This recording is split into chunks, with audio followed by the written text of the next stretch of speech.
Hello, in this video we will be deriving the Bernoulli equation.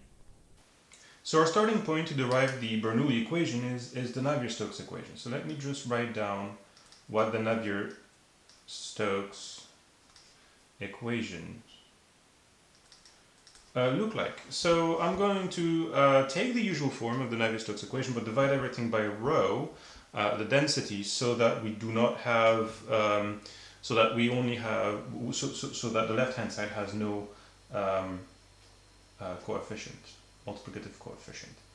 So that's du by dt plus u dot grad u, okay, and then I'm going to have on the right-hand side 1 over rho times the gradient of pressure. I'm going to use here the total pressure, capital P, so that I'm keeping gravity in, the gravitational force here. So it should be rho g, but remember that I've divided everything by a rho here. So I'm getting g plus nu, the kinematic viscosity, times the Laplacian of the velocity. So that is my Navier-Stokes equation. I'm going to get back to it in a second. First of all, what I'd like to do is to remind ourselves of a classic vector calculus formula. And if you're like me, you never remember your formulae, then it's very simple to rederive. So let's just start. It's one of those where you have curls and curls all over. So I'm going to write down u cross the curl of the velocity. And I'm going to take the ith component of this. And if you're not sure, you can just do on your draft paper, you can just write down a bunch of them and find out what they're equal to. It's very quick once you've learned the technique.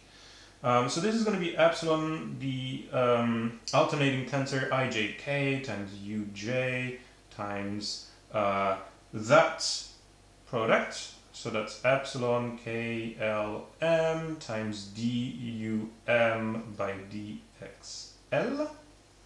Okay. I'm taking the, well, there's no differentiation or anything, so I can move these terms around. In particular, I'll put the two alternating tensor next to each other, and I put k as the first index for each of them. Epsilon kij, epsilon klm, uj, dum by dxl.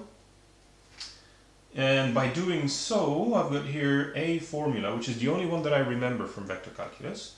And that formula, with the multiplication of alternating tensor, gives us delta IL, the second with the second, delta JM, third with third, minus first with third, second with third, and third with second, so JL. Okay, and that gives us this product here, which we will apply to uj, dum, dxl. So let me just distribute this product, and what I get is delta IL, delta JM. So that's uj, m becomes j, so duj over L becomes I, dui, minus im and jl, so uj, m becomes I, so that's dui over dxj, because L becomes j. That can be simplified a little bit further by noticing here that, well, this is just 1/2 of duj squared over dui minus uj dui over dxj. And so what I've demonstrated here is that, if I want to write this down in vectorial form, I can. This is going to be u cross the curl of u, which is my first term here. It's equal to, here I've got 1/2 of, it's u squared here, right? It's u dot u. So it's going to be 1/2 of the gradient of u squared. And then here what I get is u dot grad times u. So minus u dot grad times u. And what I see here is that this advection term that I have in a Navier-Stokes equation can be rewritten by sending this to the left-hand side and this to the right-hand side into a new, into sort of new formula. So let me just write this down. So 1 then becomes du by dt. I've got u, this guy here, minus u cross omega, okay, where omega is the vorticity, omega is curl of u, that's the vorticity. And then on the right hand side it's equal to minus, I'll put everything into the grad as much as I can. So minus grad, I've got P over rho here. That's my total pressure, remember. Then I have plus this term here, so plus 1/2 of u squared. And then I've got minus g dot x, the position vector. Remember, we're taking that into the gradient, so we have to multiply by x. And this is plus nu times the Laplacian of the velocity. Okay, that's going to be equation 2. I'll get back to it in a second. Because at this point, what we need to remember is that in vector calculus we have another equality for the Laplacian. Let's just have a look at it. Now let's just try and replace this first u by a nabla operator. So I'll do nabla, or curl of the velocity for change. And I'll still write down the ith component of that. So that's going to be epsilon I j k d by dx j of that curl here. So that's epsilon k l m dum by dxl. And well, this is just a constant, right? It's the component of the alternating tensor, so it doesn't change with xj. So I can take this out and put the k's in first position for both alternating tensors. So epsilon kij, epsilon klm, and I've got d by dxj, dum by dxl. Okay. Same as before, I'm going to just replace this by the equality coming from the product of alternating tensors. So that's delta il, delta jm, minus delta im, delta jl, all this times d by dxj, dum by dxl. And I'll distribute that. So by distributing this, I'm getting d by dxj of m becomes j, so that's duj by dxi, okay, minus d by dxj. M becomes I this time, so dui over dx, and L becomes j. Okay, so we've got this sort of alternated expressions. Okay, so if we want to move that a little bit, we can just commute these derivatives, because xj and xi are of course independent. So that gives us d by dxi of duj by dxj for the first one. And then the second one, well, you just differentiating with respect to the same quantity twice. So it's d squared ui by dxj squared. And what we get out of this is that we can rewrite this original formula in vectorial form this time, so I'm not taking any component. And this guy here, you can see that this is the divergence of u, whose result I took the gradient of. So that's the gradient of the divergence of u. Okay. And the second bit here, this is just the Laplacian. Okay, Laplacian of the velocity. Okay, so that gives us a very nice expression which involves the here the Laplacian, and then we're going to replace this into equation 2. So 2 then, with this in mind, then 2 becomes du by dt minus here u cross omega, which is our vorticity that we made appear earlier.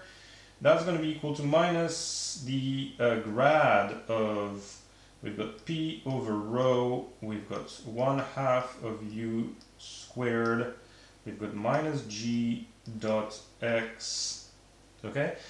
And there we got a grad again, right? So that's going to be plus nu div u, okay? And the term that comes out of this, the other term that comes out of this Laplacian is this curl of the velocity. So we, of the vorticity. So we get minus nu times the curl of the vorticity, okay? And that gives us this new equation. I'll label this 3. At this point, we've got a very complicated expression, okay? And there's a lot of terms here. But we can make some further assumptions. Here, so far, we've taken no assumption. We've just taken the Navier-Stokes equation. Well, we're assuming that we have a Navier-Stokes flow, right? That the Navier-Stokes equation is valid. And we've just done some exact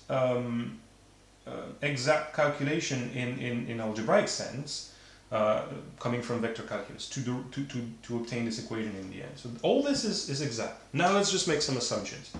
So first assumption,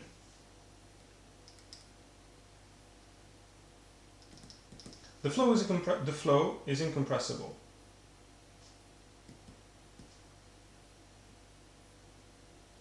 And so if the flow is incompressible, that means that the divergence of the velocity is 0.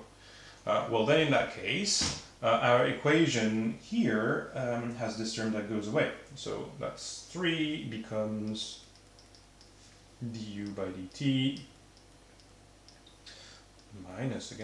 minus u plus omega equals minus the grad of p over rho plus 1/2 of u squared minus g dot x minus nu times the curl of omega. So that is our first assumption. Then we're going to take a second assumption, which is that the flow is irrotational. Okay, so assumption, the flow is irrotational. So the flow is irrotational means that the curl of the velocity equal omega equals 0. Okay? So by taking this, then we can see that this omega then will go away.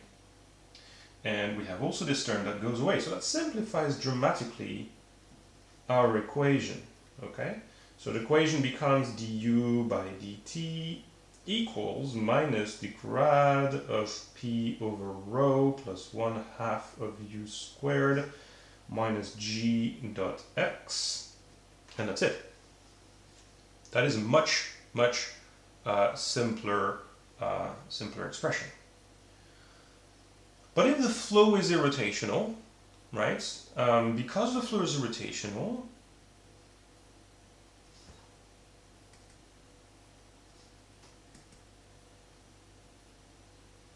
we can rewrite the velocity by expressing it as a gradient of a velocity potential.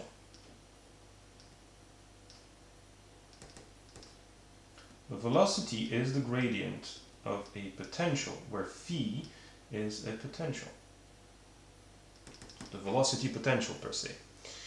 And the reason behind that is that, you know, note the curl of a grad of a function, a scalar function, is always equal to 0, always. And so that's why, because the curl of the velocity is 0, we can express the velocity as the gradient of a potential. And because we can write it this way, then that means that any flow that is expressed as the gradient of a potential is irrotational. So, well, because we write this, then we can rewrite equation 5 into a form that would include that potential. So first of all, here we'll have d of d by dt, sorry, of grad phi equals minus the gradient of p over rho plus 1/2 I could write down the gradient here squared, but just because it's not written in this form in the usual Bernoulli equation, I'll just keep u squared for the time being, minus g dot x. Okay. And, well, the gradient and the d by dt commute because, well, space and time are unrelated here, so what I can rewrite is that this equation is equivalent to writing down the gradient of d phi by dt, sending that to the right hand side and just removing the minus sign, plus p over rho plus 1/2 of u squared minus g dot x equals 0, and this is a vectorial equation, which I, of course, because there's a gradient that is equal to 0, I can just integrate and get d phi by dt plus p over rho plus 1/2 of u squared minus g dot x, and that's going to be a constant which depends on time. Okay, and well, this equation is, well, the equation that is known as the Bernoulli equation. Okay. We can also write down, using the dynamic pressure,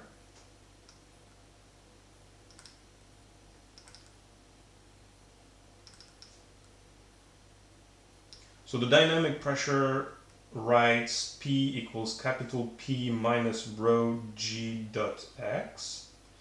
And so if we write down I'll write this down as 6. If we write down the dynamic pressure instead of this total pressure capital P, then equation 6 becomes d phi by dt plus P over rho plus 1/2 of u squared equals k1 of t. And this is another expression of the Bernoulli equation. In this video, we've taken the Navier-Stokes equation as well as a few assumptions, which were that the fluid was irrotational and incompressible in particular. And from this Navier-Stokes equation, we've derived the Bernoulli equation. This concludes this video on the Bernoulli equation.